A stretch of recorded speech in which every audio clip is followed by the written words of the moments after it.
এবার তিনি চোখের পানি ছেড়ে কান্না করে বললেন, আমার দেহের প্রত্যেকটা অংশের মাঝে যেখানে আঘাতের চিহ্ন আছে, আমি শহীদি তামান্নে নিয়ে সামনের পানে সবসময় লড়াই করতাম আল্লাহর পথে, কিন্তু আমার মনে একটা কষ্ট, কেন আমি শহীদ হলাম না। স্ত্রী তার স্বামীকে সান্ত্বনা দিয়ে কি বলেছিলেন শোনেন। সান্ত্বনা দিয়ে বলেছিলেন, প্রাণের স্বামী আমার, আপনি আফসোস করবেন না, আপনি তো শহীদ হন না, আল্লাহ আপনারে গাজী বানিয়েছেন, মানে বিজয়ী বানিয়ে আপনার বাড়ি ফিরিয়ে দিয়েছেন। আপনি কখনো পরাজিত হন নাই। আপনি একটু বলেন তো আপনার নাম কি বলে? আমার নাম খালিদ। উপাধি কি বলে? উপাধি হচ্ছে সাইফুল্লাহ। সাইফুল্লাহ মানে কি বলে? সাইফুল্লাহ মানে হচ্ছে আল্লাহর তলোয়ার। এবার স্ত্রী জবাব দিয়ে বলেন, আপনি যদি যুদ্ধের ময়দানে শহীদ হয়ে যেতেন, তাহলে তো আল্লাহর তলোয়ারের উপর আরেকটা তলোয়ার বিজয় লাভ করত, আপনি ভেঙে যেতেন। কিন্তু আসমানের নিচে জমিনের উপরে আল্লাহর তলোয়ারকে ভেঙে দিতে পারে এমন কোন তলোয়ার সৃষ্টি হয় নাই। আল্লাহু আকবার বলেন। মূলত আপনি বিজয়ী হয়েছেন, আপনি পরাজিত হন নাই। আপনি কিভাবে পরাজিত হবেন? আপনি তো শহীদ হতে গেলে কোনো একজন কাফের আপনাকে আঘাত করবে, আপনি পরাজিত হবেন, এরপরে না দুনিয়া থেকে বিদায় হবেন। এখন আপনি যদি শহীদ হয়ে যান, তাহলে আপনার উপর তো কেউ চড়াও হলো, আর আপনার উপাধি হচ্ছে সাইফুল্লাহ, আল্লাহর তলোয়ার। আল্লাহর তলোয়ার ভেঙে দিয়ে কোনো কাফের এই পৃথিবীতে বিজয় লাভ করবে, তা হতে পারে না। সম্ভবত আল্লাহ রাব্বুল আলামিন এই জন্য আপনাকে শহীদ না বানিয়ে গাজীর মর্যাদা দান করেছেন। চিৎকার দিয়ে এখন আল্লাহু আকবার। আমাদের বাংলাদেশে এইরকম খালিদ সাইফুল্লাহর মতো সাহসী বীর মুজাহিদ আমাদের যুবক ভাইদেরকে আল্লাহ তাআলা যেন কবুল করেন। এটা জোরে বলুন আল্লাহুম্মা আমিন। অত্র এলাকার সমস্ত মুর্দেগানের কবরে আযাব আল্লাহ তাআলা মাফ করে দেন। আমার মা বোনদেরকে আল্লাহ তাআলা কবুল করেন, তাদেরকে আবেদা, জাহেদা, সালিহা, কানিতা হিসেবে কবুল করেন। সকলে চিৎকার দিয়ে বলুন আল্লাহুম্মা আমিন। কিয়ামতের ময়দানে মিজান দাঁড় করানো হবে। মিজান মানে হচ্ছে আমলনামা ওজনকারী দাঁড়িপাল্লা।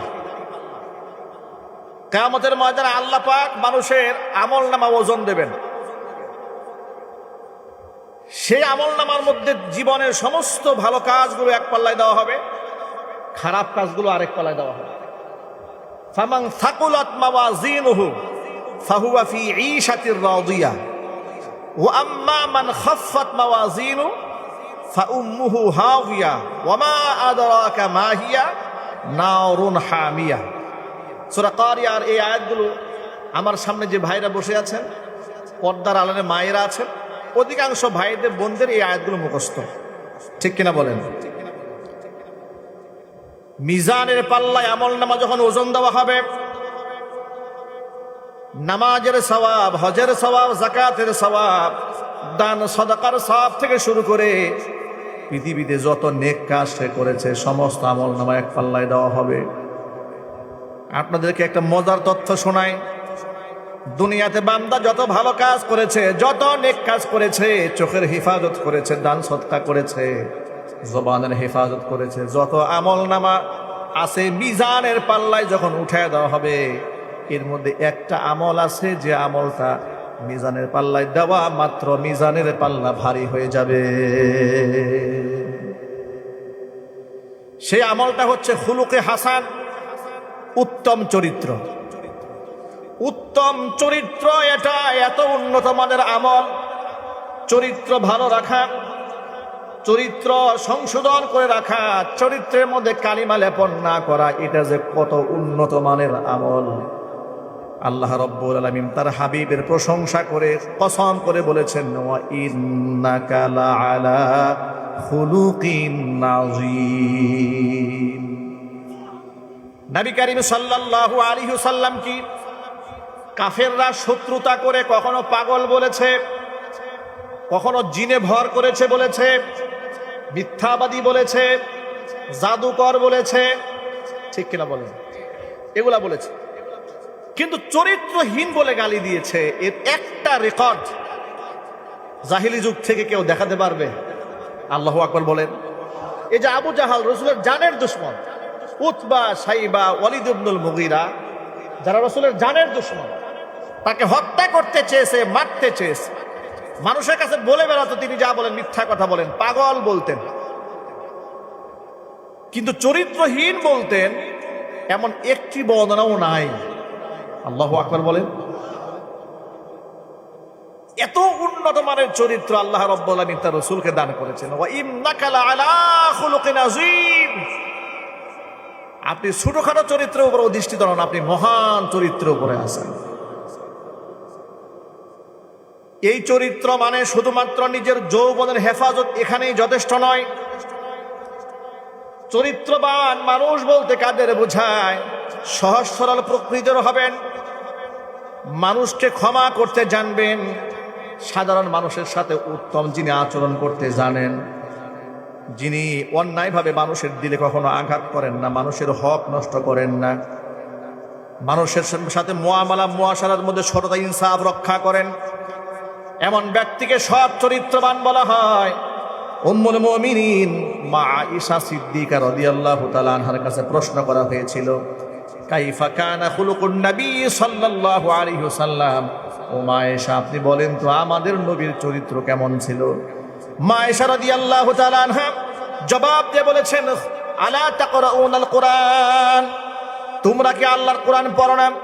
তারা জবাব দিয়ে বললেন, নিশ্চয় আমরা আল্লাহর কোরআন পড়ি। মা আয়েশা রাদিয়াল্লাহু তাআলা আনহা জবাবে বললেন, খুলুকুহু আল কোরআন, তার চরিত্র, তার আখলাক হচ্ছে 30 পারা কোরআনের বাস্তব নমুনা। জোরে কোন সুবহানাল্লাহ। কোরআনটা হচ্ছে নবী করিম সাল্লাল্লাহু আলাইহি সাল্লামের চরিত্র। আপনাদেরকে ছোট্ট একটা উদাহরণ শোনাই, আখলাক এবং চরিত্রের কত উন্নত তরে নবী করিম সাল্লাল্লাহু আলাইহি সাল্লাম উত্তীর্ণ হয়েছিলেন। হুজুরের জানি দুশ্মন এক কাফের, কুফফারদের লিডার, নাম হচ্ছে সুমামা ইবনে উসাল।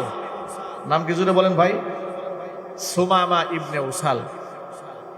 মক্কাতুল মুকাররমাতে তার এলাকা হয়ে বনু হানিফা গোত্রের প্রধান তিনি ছিলেন। বনু হানিফ হচ্ছে কুরাইশ গোত্রের একটু দূরবর্তী একটা এলাকা। শাম এবং সিরিয়া থেকে যত গম, ধান, আটা, খাদ্যদ্রব্য মক্কায় প্রবেশ করত, এই বনু হানিফ গোত্র হয়ে আসতে হতো। আর বনু হানিফ গোত্রের প্রধান ছিল এই সুমামা ইবনে উসাল।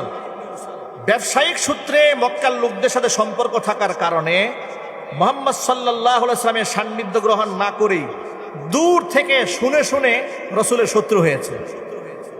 বন্ধুর বন্ধু শত্রু হয়, মানে আপনার বন্ধুর বন্ধু বন্ধু হয়, শত্রু শত্রু শত্রু হয়, বন্ধুর শত্রু শত্রু হয়ে যায়। যেহেতু কুরাইশদের সাথে মুহাম্মদ সাল্লাল্লাহু আলাইহি ওয়াসাল্লামের একটা দ্বন্দ্ব চলতেছিল, আর কুরাইশদের সাথে ব্যবসায়িক সম্পর্ক ছিল এই সুমামা ইবনে উসালের, সেই সূত্র দিয়ে মুহাম্মদ সাল্লাল্লাহু আলাইহি ওয়াসাল্লাম কুরাইশদের কথা শুনে আল্লাহ রসুলের উপর খুব ঘৃণা তৈরি হয়েছিল তার। এই জন্য সে ঘোষণা করেছিল সে সুযোগ পেলে আল্লাহ রসুলকে হত্যা করবে। যদি বলেন নাউজুবিল্লাহ। এমন বিদ্বেষ আল্লাহর নবীর উপর সে তৈরি করেছিল, সুযোগ পেলে আল্লাহ রসুলকে সে কতল করবে। সাহাবায়ে কেরাম জিহাদের ময়দান থেকে ফিরে আসার সময় এই বনু হানিফ গোত্র হয়ে আসতেছিল, সুযোগ বুঝে বনু হানিফ গোত্রের প্রধান সুমামা ইবনে উসালকে গ্রেফতার করে মদিনায় নিয়ে আসে। মদিনায় নিয়ে আসার পরে এখন তো তার জানের দুশ্মন। সাহাবায়ে কেরাম মসজিদে নববীর খুঁটির সাথে ওরে বাঁধে।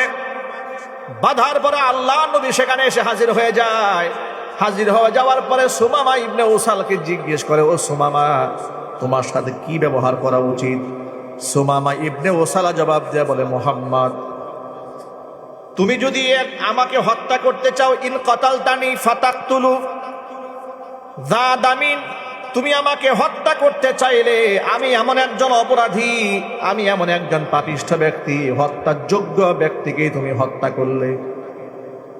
আর তুমি যদি আমাকে দয়া করো, আমার উপর যদি মেহেরবানি করো, ওয়া ইন তুনইম আলা শাকিরিন, আর আমার উপর যদি দয়া করে আমার ক্ষমা করে দাও, তাহলে একজন কৃতজ্ঞ ব্যক্তিরে ক্ষমা করলে আমি অকৃতজ্ঞ মানুষ নই। তুমি যদি আমার মাফ করে দাও, ক্ষমা করে দাও, এর ঋণ আমি কোনোদিন ভুলবো না, আমি সারা জীবন তোমার কৃতজ্ঞতা আদায় করবো। 2 নম্বর পয়েন্ট, 3 নাম্বার হচ্ছে, আর তুমি যদি আমাকে টাকার বিনিময়ে ছাড়তে চাও, মুক্তিপণের বিনিময়ে যদি ছাড়তে চাও, কত টাকা তুমি চাও, আমি তত টাকাই দিতে রাজি আছি। তুমি আমাকে বলো, আমার সামর্থ্য আছে, টাকা পয়সা আছে। নবী করিম সাল্লাল্লাহু আলাইহি ওয়াসাল্লাম তার বিরুদ্ধে কোনো পদক্ষেপ গ্রহণ করলেন না। শুধু এতটুকুন বললেন, তার মসজিদ নববীর খুঁটির সাথে বেঁধে রাখুন। এটা ছিল প্রথম দিন। দ্বিতীয় দিন রসুল তার কাছে আবার আসছেন, এসে বললেন, ও সুমামা, তোমার বক্তব্য কি? প্রথম দিন সুমামা যে বক্তব্য দিয়েছে, দ্বিতীয় দিন একই বক্তব্য দিয়েছে। নবীজি সাল্লাল্লাহু আলাইহি ওয়াসাল্লাম তার থেকে আবার সরে গেলেন। তৃতীয় দিন হুজুর আবার সুমামার সামনে এসে বললেন, সুমামা, কোনো বক্তব্য আছে? সুমামা বললেন, ও মুহাম্মদ, আমার সেই পূর্বের একই বক্তব্য। তুমি যদি আমাকে হত্যা করো, তাহলে হত্যার যোগ্য ব্যক্তিকে হত্যা করলে, কারণ আমি এমন নাফরমানি করেছি, আমি হত্যার যোগ্য অন্যায় করেছি। হুজুর সাল্লাল্লাহু আলাইহি ওয়াসাল্লাম হত্যা করলেন না। আবার বললেন, তুমি যদি আমাকে ক্ষমা করে দাও, তাহলে আমি অবশ্যই সারা জীবন কৃতজ্ঞতা আদায় করব। 3 নাম্বার, মুক্তিপণ যদি চাও, যত টাকা চাবে তত টাকাই পাবে। নবীজি সাল্লাল্লাহু আলাইহি ওয়াসাল্লাম তৃতীয় দিন তার এই বক্তব্য শোনার পরে সাহাবীদেরকে ডাকলেন, ও সাহাবীরা, এই সুমামা ইবনে উসালার হাতের বাঁধন খুলে দাও, পায়ের শিকল খুলে তাকে বিনা শর্তে মুক্ত করে দাও। সাহাবায়ে কেরাম অবাক হয়ে গেলেন, এত বড় আসামি ধরে নিয়ে আসছে, রসুলকে মারতে চেয়েছিল। আর আমাদের তো অর্থনৈতিক অবস্থা খারাপ, সাহাবীদের যে বেশ কিছু টাকা পয়সা হলে পাইতাম আমরা। রসুল তার কাছে টাকাও নিলেন না, আবার তাকে ফাঁসির মঞ্চে উঠাইয়া দিলেন না, মারলেনও না, কোনো প্রকার বিনা শর্তে তাকে ছেড়ে দিলেন। এটা সাহাবায়ে কেরাম মনে মনে একটু অসন্তুষ্ট ভাব ছিল। কিন্তু আল্লাহর নবী সাল্লাল্লাহু আলাইহি সাল্লামকে আল্লাহ পাক যে হিকমা দিয়েছিলেন, যে প্রজ্ঞা দান করেছিলেন, যে দূরদৃষ্টি সম্পন্ন জ্ঞান আল্লাহ পাক তার রাসূলকে দান করেছিলেন, সেটা সাহাবায়ে কেরামের ছিল না। এই সুমামা ইবনে উসাল মদিনার একটা বাগানে গিয়ে, সেখানে বড় একটা খালের ছোট্ট একটা কুয়ার মতো ছিল, সেখান থেকে পানি উঠায় নিয়ে গোসল করে পাক পবিত্র হয়েছে। আল্লাহর নবী তখন মসজিদে নববীতে বসে আছেন। এমন সময় সুমামা ইবনে উসাল মসজিদের মধ্যে প্রবেশ করলেন। সব সাহাবীরা বসে আছেন, আবু বকর বসে আছেন, হযরত ওমর বসে আছেন, উসমান গনি জি নুরাইন বসে আছেন, মানে এক বিশিষ্ট সাহাবীরা সব উপস্থিত। সবার সামনে সুমামা ইবনে উসাল মসজিদে নববীতে প্রবেশ করলেন।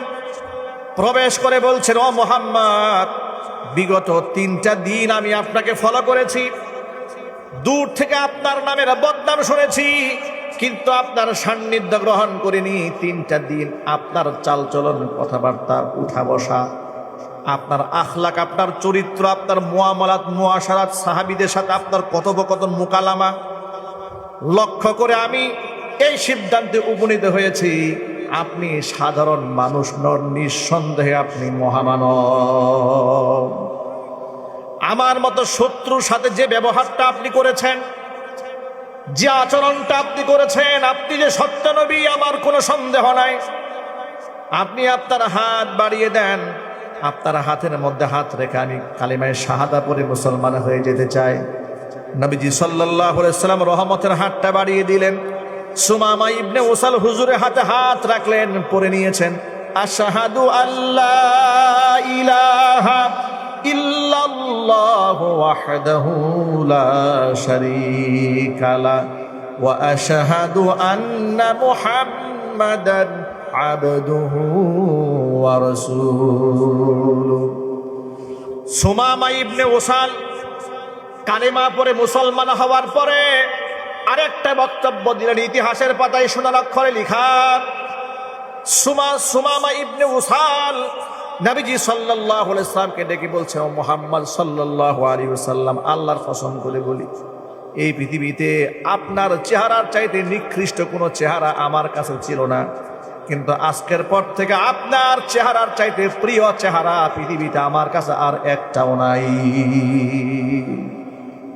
ও মুহাম্মদ সাল্লাল্লাহু আলাইহি ওয়াসাল্লাম, আপনার এই শহরের চেয়ে নিকৃষ্ট শহর, এই মদিনাতুল মুনাওয়ারার চাইতে আমার কাছে নিকৃষ্ট শহর পৃথিবীতে একটাও ছিল না, কিন্তু আজকের পর থেকে মদিনা মুনাওয়ারার চাইতে প্রিয় শহর আমি সুমামার কাছে আর একটাও নাই। আপনার ধর্ম ইসলামের চাইতে নিকৃষ্ট কোনো ধর্ম আমার কাছে ছিল না। আজকের পর থেকে আপনার ধর্মের চাইতে শ্রেষ্ঠ ধর্ম আসমানের নিচে জমিনের উপর আমি আমার কাছে আর একটাও নাই। জোরে কোন আল্লাহু আকবার। ভাইরা আমার, খুলুকে হাসান দিয়ে, উত্তম চরিত্র দিয়ে, আখলাক দিয়ে, বিনয় এবং বিনম্রতা দিয়ে নবী করিম সাল্লাল্লাহু আলাইহি ওয়াসাল্লাম সুমামা ইবনে উসালার কলিজা জয় করে নিয়েছেন। ইসলামের মধ্যে সন্ত্রাসবাদ নাই, ইসলামের মধ্যে জঙ্গিবাদ বলতে যে অপকর্মগুলা মিডিয়াতে বোঝানো হয়, আল্লাহর কসম করে বলি উগ্রবাদ বলতে ইসলামে কিছুই নাই। আর দ্বীন ওয়ান নাসিহা, ইসলাম ধর্মটা হচ্ছে একটা উপদেশের বাণী। জোরে জোরে বলেন সুবহানাল্লাহ। ইসলামে মায়া আছে, মোহাব্বত আছে, ভালোবাসা আছে। এই জন্য আমার সকল ভাইদেরকে বলি, প্রিয় ভাইয়েরা আমার, উত্তম আচরণ আর আখলাক এটা অনেক বড় সম্পদ। এই সম্পদ আমরা হারাতে বসেছি। নবীজি সাল্লাল্লাহু আলাইহি ওয়াসাল্লাম বলেছেন, সাবাতুন ইউজিল্লুহুমুল্লাহু ফি জিল্লিহি ইয়াওমা লা জিল্লা ইল্লা জিল্লু। আবু হুরায়রা রাদিয়াল্লাহু তাআলা আনহু হাদিসের রাবী, তিনি হাদিসটা বর্ণনা করেছেন। তিনি বলেন, কিয়ামতের ময়দানে আল্লাহর আরশের ছায়া ছাড়া যেদিন কোনো ছায়া থাকবে না, সেদিন 7 শ্রেণীর মানুষকে আল্লাহ তাআলা তার আরশের ছায়াতলে স্থান করে দিবেন। 1 নাম্বার, ইমামুন আদিলুন, ন্যায়পরায়ণ শাসক যে ব্যক্তি হবে, আল্লাহ পাক তাকে আরশের ছায়াতলে স্থান দেবেন। আজকে বাংলাদেশে একজন ন্যায়পরায়ণ শাসকের বড্ড প্রয়োজন। 54 বছর হয়ে গেল দেশ স্বাধীন হয়েছে, যোগ্য ভালো ইমানদার একটা শাসক না পাওয়ার কারণে আজকে আমরা বহু পিছিয়ে আছি। যে যখনই ক্ষমতার মসনদ দখল করে, দুর্নীতি, চাঁদাবাজি, টেন্ডারবাজি, মানুষ খুন করা, গুপ্ত হত্যা করার যে অপরাজনীতি বাংলাদেশে আছে, এটা বন্ধ হওয়া দরকার। কোরআনে কারীম অনুযায়ী প্রত্যেকটা মুসলমানের রাজনৈতিক অঙ্গনে অবস্থান রাখা দরকার। কথা ঠিক না ঠিক জুড়ে বলেন। এই কথা বললে অনেক ভাইরা কষ্ট পান। তারা বলে, হুজুর নামাজ, রোজা, হজ, যাকাত এগুলো তো আমরা করি, আবার রাজনীতির মাঠে ধর্মের দরকারটা কি? নাউযুবিল্লাহি মিন যালিক। আপনারা কে কোন দল করেন এটা আমি জানি না। একজন মুসলমান হিসেবে শুধু এ কথাটাই বলবো, আমার দল, আমার আদর্শ মুহাম্মদ সাল্লাল্লাহু আলাইহি ওয়াসাল্লামের নীতি অনুযায়ী হবে। ঠিক না ঠিক জোরে বলে। আল্লাহর নবীকে জীবনের সকল